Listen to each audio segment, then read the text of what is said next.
通知廚房。Yo， 大家好，我係通少，歡迎嚟到通知廚房。無論食燒雞或者食燒鴨都好，我通少一定會將佢哋全部起晒骨嘅。今日我就買咗隻燒鴨返嚟，同大家分享下點樣將隻燒鴨拆骨同起肉。第一步，我哋將燒鴨分開做一半。喺你買燒鴨嘅時候，當然你可以叫師傅幫你斬開一半，就可以慳好多功夫啦。如果情況唔容許，咁我哋就要自己用把刀喺鴨胸軟骨呢個位置斬開佢。當斬開咗之後，就喺直通無阻去到脊骨嘅位置。而去到脊骨嘅位置嘅時候，我哋就要揀佢左邊或者右邊嘅軟骨斬開。千祈唔好用自己把菜刀喺脊骨嗰度同佢對着槓，因為脊骨好硬，你咁樣做可能會整壞自己把刀㗎。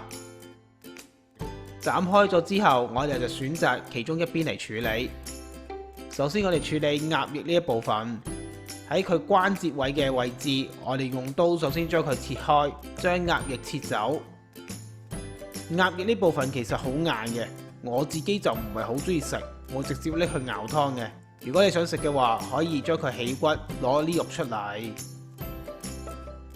切走咗鴨翼之後，喺入邊剩翻嘅會有一條 V 字形嘅軟骨，我哋都要用刀或者用手將佢切走。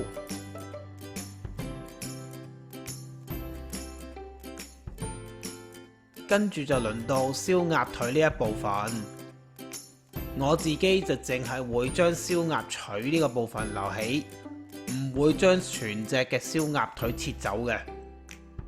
個鴨腿沿住關節位斬開之後，佢入邊就會剩翻一條嘅粗骨喺入邊。我哋盡量都用刀將佢嘅肉切走，然之後將呢條骨拎走佢。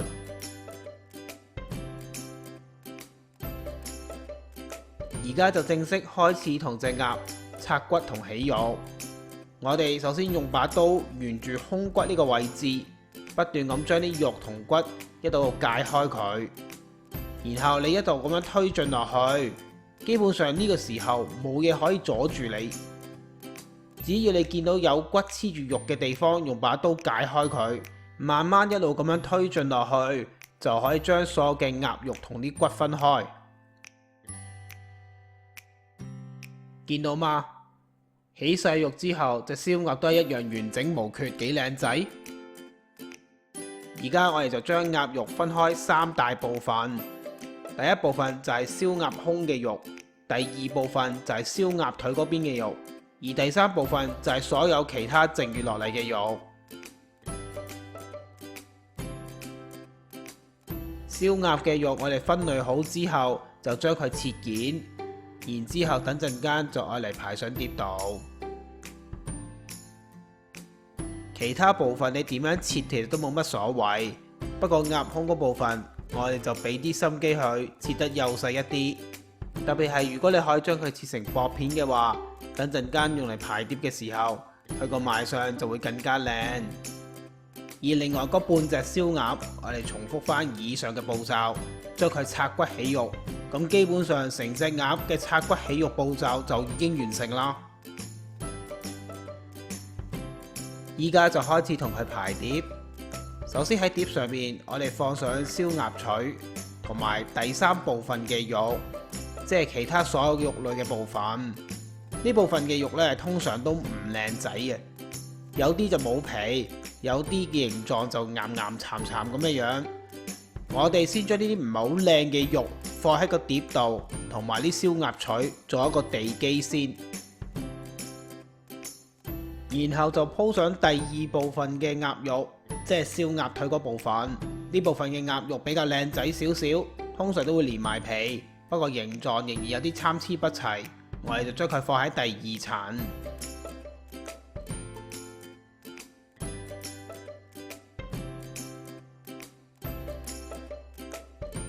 最後就放上最靚最好嘅鴨胸嗰部分上去。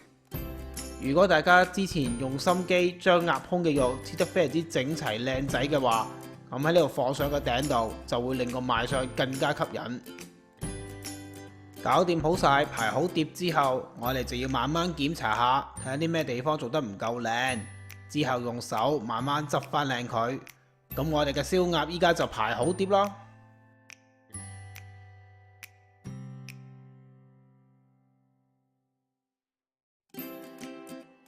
燒鴨起晒骨，啖啖肉，食嘅時候就唔使承受污糟邋遢，乾淨利落。